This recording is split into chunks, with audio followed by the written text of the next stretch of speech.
Not every hero wants to be remembered. Some prefer silence, others to choose to carry the weight of decisions that no one will ever know about. This is the true story of a man who lived in the shadow of his own bravery. They called him a deserter. They judged his absence.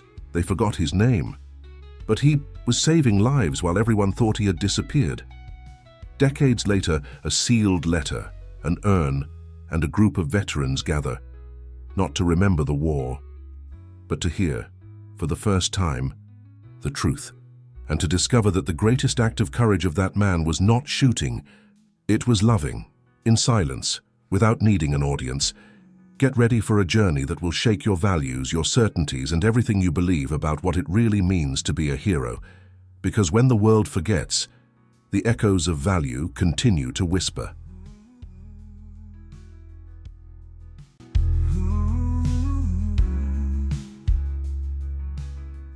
The base yard was almost empty. The wind blew through the flags like someone whispering memories that only the old ones understand. The few present were silent, not the usual silence, but the kind charged with meaning.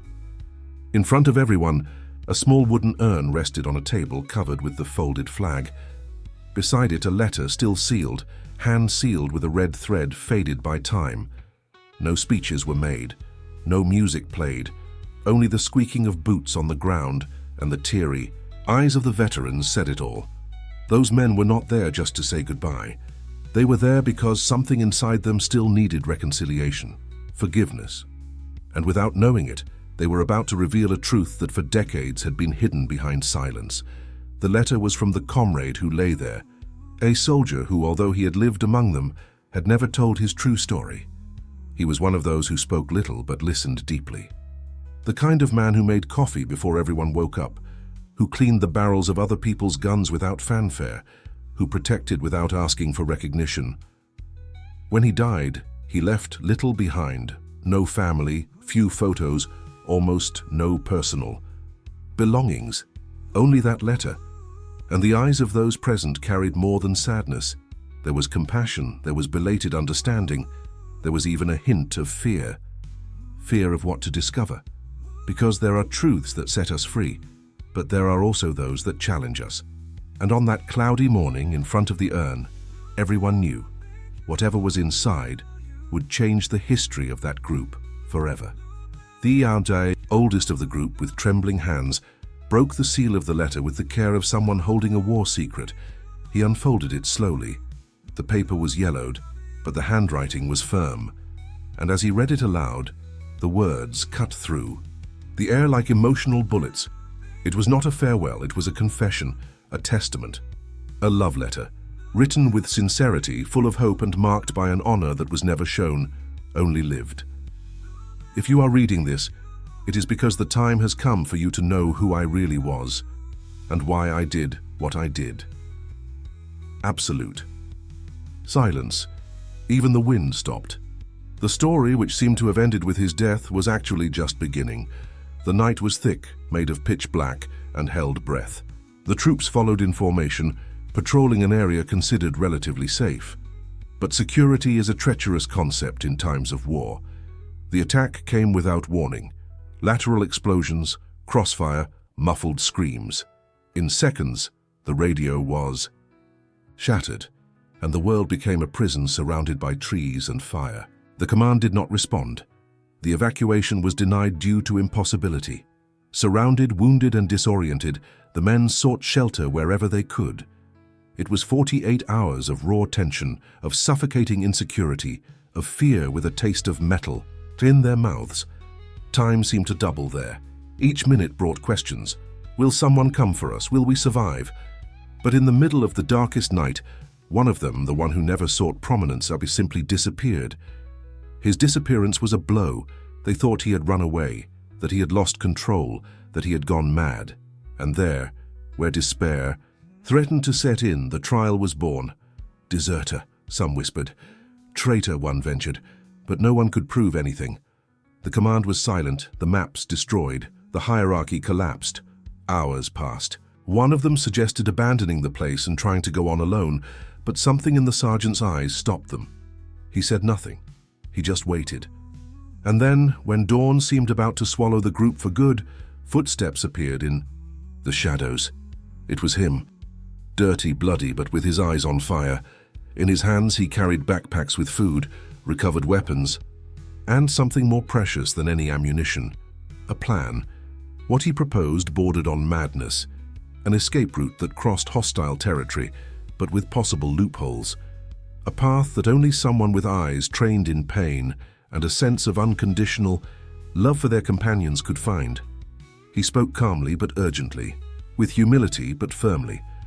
"No one will stay here to die," he said. "If we are going to fall, let us do it trying." And in that moment, everything changed.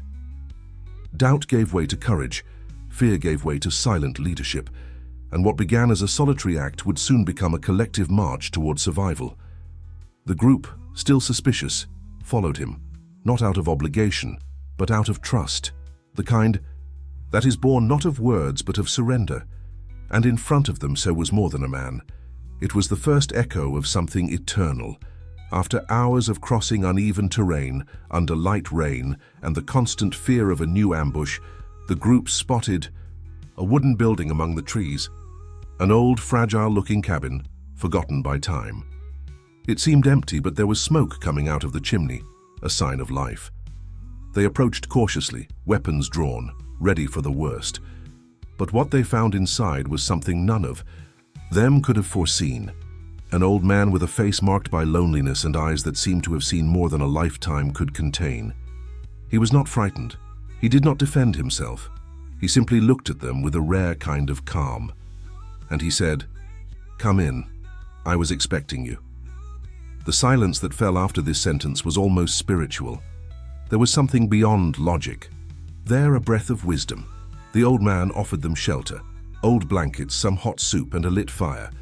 He did not ask questions, did not demand explanations. He simply served. One of the soldiers commented that it could be a trap. Another said that it was foolish to trust. But the man who guided them simply watched. He felt somehow that there was affection disguised as silence. And the confirmation came when the old man, while wiping a cloth over the face of one of the wounded, whispered the name of one of the soldiers before he even said anything. Everyone froze. "How do you know my name?" And the old man simply replied, "Not everything needs to be explained. Sometimes it's just the right time to find what was lost." Those words seemed charged with an invisible power, the kind of power that reason cannot grasp, but the soul recognizes. That night, as the wind roared outside, the group slept for the first time with a hint of peace. And the most surprising thing was to see the silent man, the same one who had disappeared hours before, talking at length with the old man by the fire. No one knew what had been said, or if it had actually happened, but something changed in them. A kind of invisible reconciliation began to emerge. The next day, the old man drew a rudimentary map on the ground, pointed out paths and warned about risks. Then he looked at them with a serene look. "You will understand later." No one understood, of course, but they kept going. And as they left, one of them looked back. The hut was still there, but the old man was no longer there, and what had seemed like a shelter now became a mystery that would echo throughout their lives, especially when the truth about the man who led the mission came to light. The return to base was turbulent. Although they had survived, the mission was not officially recorded. With no communication, no clear orders, and with the temporary disappearance of one of the soldiers, the narrative became a game of versions. And as always happens in environments where bureaucracy speaks louder than empathy, the most convenient version prevailed. He was labeled a deserter. There was no fair investigation. There was no room for truth, only cold reports and hard looks. He accepted everything in silence. Transferred without explanation, he left the base without saying goodbye, without rancor, but with a burden too heavy to carry alone. His former comrades, wounded by doubt, never knew what really happened, and he, faithful to his commitment, chose to remain silent in order to protect something greater, the unit. Why would anyone accept such a burden? Why give up one's honor to preserve the integrity of a mission? These questions would only find answers decades later, when the letter he left behind was read aloud. In it, He told how he took the blame to prevent an investigation that could dishonor his brothers. He revealed that when he disappeared into the forest, he did not run away. He negotiated with an isolated enemy group, exchanging supplies for information, and risked his own life to secure his escape route. He told no one about this, not even his command, because he knew that the world does not always reward the truth. But deep down, he was seeking something greater than recognition. He was seeking peace, the kind that can only be achieved by those who live with sincerity of soul and genuine altruism. In the letter, written in simple but moving words, he said, "I preferred to carry the burden of error than to see you carrying the blame for a failure that was not yours. Someone had to remain silent, and this time, it was me." The veterans, hearing this at the ceremony, stood still. Some cried. Others lowered their heads in shame for having believed in labels. One of them fell to his knees, murmuring, "He was the best of us."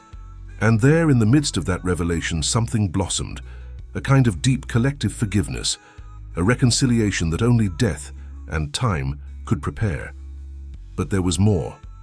There was something that had not yet been revealed, and that was carefully stored in the backpack he left behind. Among the few belongings he left behind was a faded backpack, almost forgotten in a corner of the barracks. On the outside, nothing special: worn leather, a stuck zipper, the smell of earth and old smoke. But when opening the main compartment, one of the veterans found something that made time stand still. A notebook covered in thick fabric with yellowed pages and the inscription, "In case I don't come back." They weren't strategic notes. There were no maps, no escape plans. What was, there were letters, handwritten letters, in firm handwriting, one for each member of the team. Each envelope had a name. Each page carried affection in its raw state. They were words left in case he left and they stayed, the exact opposite of what happened. The letters were not about war, they were about life. In one, he thanked everyone for a joke told on a cold night that made him laugh when he thought he couldn't laugh anymore. In another, he praised his comrade who shared water with everyone before drinking his own. In each of them a memory, a detail that only those who observe with love can notice. There was hope between the lines, there was kindness, there was understanding. If you are reading this, it is because he did the impossible again. That was what the letter left for the commander said, the same one who almost demoted him for insubordination. The words were of reconciliation, of resilience, of such raw honesty that it was moving. This was not just a diary. It was an emotional testament, a mirror of the soul of someone who lived to serve, even if it was in silence. The veterans decided not to keep the letters. Instead, each one read theirs out loud, and there, around the urn, the tears were no longer just sadness. They became purification. It was as if by revealing those words, he was rescuing them again. Not from death, but from guilt, from ignorance, from the haste with which everyone judged.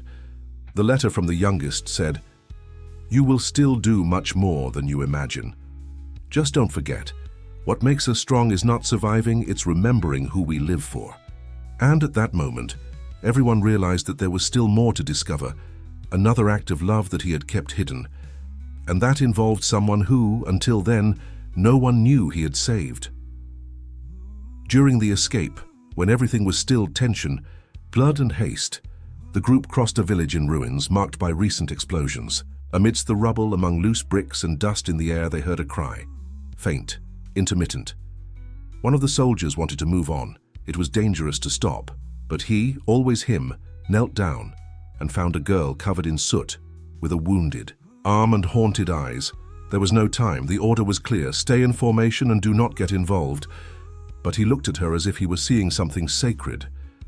He took off his vest, wrapped her carefully, and said, "You are coming with me." No one understood. Some tried to convince him to leave her. He responded only with a look of someone who had already decided that that life would not be lost. For nothing in this world. For days he carried the girl close to his chest. He shared the little water, the little bread. While the others slept, he watched over her. He sang softly, told made-up stories, tried to erase the fear in those childish eyes. "She is the only good thing left in this place," he said to a companion. Many did not understand, but he knew. He knew that saving that child was, in some way, saving his own soul. It was a way of resisting the dehumanization of war, to the hatred that corroded everything. That little girl became the living reminder of why they fought. And she survived.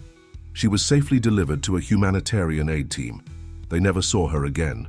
No one asked about her. Only he carried that memory, silent but indestructible. Years later, at the ceremony where his ashes were scattered, a young woman appeared among the veterans. Her eyes were intense. She wore a simple necklace around her neck, with an old identification tag inside. She approached, moved, and said, "He was the one who saved me." It was her, the girl, now an adult, educated, strong, and active in humanitarian causes. When asked why she was there, she replied, "Because she was the first person who looked at me with love when everything told me I was disposable." The impact was immediate. Many did not know this story, others did not believe it. But she was there, alive, as proof that the power of kindness when put into action can transcend time, and that would not be the last time that his legacy would surprise everyone. At a certain point in the mission, while still on the run, the group ambushed a small enemy detachment and managed to capture a fighter, young, wounded, with eyes wide with fear. The tension was palpable. Many wanted to execute the prisoner right there. There was no prison, no time, no command. The anger at what they had been through, at the friends who had fallen by the wayside, turned into a thirst for justice, or what was called justice in that context. But he, once again, was the first to intervene. "He is unarmed. We will not be like them." No one responded, but the simple refusal to transform hatred into punishment changed the vibration of the moment. It was as if he were saying with respect and sincerity, "Either we choose what still makes us human, or all this is useless." The prisoner was treated. He was given water, a compress, a corner in the shade. He did not speak their language, but his eyes said it all: surprise, relief, perhaps even gratitude. And he, the man who led with his heart, sat down next to his wounded enemy. They remained silent for long minutes. Then he simply said, "If I act like them, I am no better than them." This phrase echoed among the members of the group. No one forgot it, because in that gesture there was more than compassion. There was courage, the courage to not give in to savagery, to keep kindness alive even in the epicenter of fear. They continued their journey a few days later, leaving the prisoner with an international aid group, and that remained as a strange memory. Until decades later, life brought back that echo. During the ceremony, a man with foreign features introduced himself. He held flowers in his hands, and his eyes showed a contained emotion. He asked to speak. It was him, the prisoner from decades. Ergo, he had become a volunteer in refugee camps. He had dedicated his life to protecting innocent people in war zones. And it all began, he said, with that gesture that changed his view of the world. That day, I learned what forgiveness is, and I began to believe in the power of kindness. Silence filled the space. It was no longer about sides, it was about choices, about what a gesture of humanity can build, even in the heart of someone who was once called an enemy. And there, another layer of his legacy became impossible to forget. Among the last items, left to be organized, one of the veterans found the military plaque he always wore on his chest. It was ordinary, worn with marks of time and battle. But when he turned it over, he noticed something unusual. There was a small folded piece of paper secured with clear tape under the metal. With trembling hands, he removed it, unfolded it, and read aloud, barely able to finish the sentence. "If I fall, don't let the pain steal the best of us." The note was short, unsigned, but no one had any doubt as to who wrote it. That handful of words, hidden under the symbol of military identity, summed it all up. It was a prayer without religion, a silent commandment, a reminder that love, even in the midst of brutality, was still a possible choice. The group remained silent, a thick silence full of memories, because that phrase, so simple, now sounded like a testament. It did not ask for revenge, nor glory. It only asked that no one become a hostage to their own suffering, that they continue to believe in something nobler, in something greater. There was wisdom in that note, the kind that only those who have faced the depths of the abyss know, and that is why it was so profound. One of the soldiers, with tears in his eyes, whispered, "He carried this the whole time. No one knew." Another said, "He didn't want to be a hero, he wanted us to be better." And that realization changed everything, because sometimes someone's greatest legacy is not in great actions, but in the small reminders left in the most unlikely places. Inspired by that discovery, the veterans decided to engrave that phrase at the entrance to the unit's memorial. And anyone who passes by to this day reads, "Don't let pain steal the best of us." And that phrase became a mantra, an anchor, a way to remember that even in the face of fear, loss, and loneliness, hope is still an act of courage. And there was more, another chapter in that story that many were unaware of, a gesture that, although discreet and anonymous, would be revealed at that ceremony by someone who had been saved, not on the battlefield, but in the invisible cold of civilian life, because that man's last feat was hidden outside the trenches.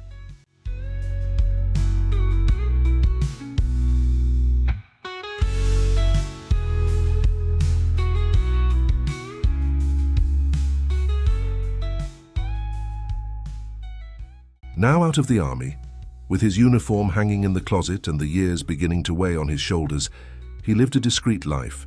He didn't seek applause, he didn't write memoirs, he didn't attend veterans' reunions. He just went on with his life.